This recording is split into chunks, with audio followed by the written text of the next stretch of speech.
Dumarami na raw ang mga Pinoy na pinipili na lamang mag-alaga ng pets kaysa magkaanak. Bakit nga ba? Para bigyan ng mukha ang balita, Mobile Journal Ivan Tarinque. Fur parenting, isang lumalaking trend ngayon, lalo na sa mga mas batang Filipino couples. Ayon sa Popcom, isa sa mga pangunahing dahilan dyan ay ang usaping ekonomikal. Mas maraming Pilipino raw kasi ang gustong ayusin muna ang kanilang quality of life bago pasukin ang mas mabigat na responsibilidad na pagpapalaki ng anak. Makikita raw ito sa pagbaba ng fertility rate ng bansa na nasa 1.9 na noong 2022. Mas mababa yan sa 2.1 replacement fertility level.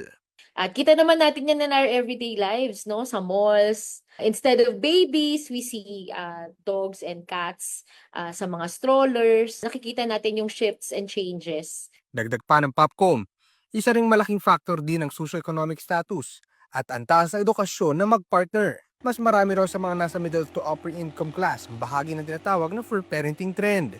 Habang ang mga nasa lower income bracket, nananatili pa rin sila sa traditional family setup. Ang ating mga kababaihan na nasa lower socio-economic class at saka mas mababa yung educational level, ay sila pa rin yung mas marami naman talagang anak. Pero ayon sa Popcom, para sa ilang couples, stepping stone pa rin ang pag-aalaga ng fur babies. Paghahanda ito para sa mas malaking responsibilidad sa hinaharap.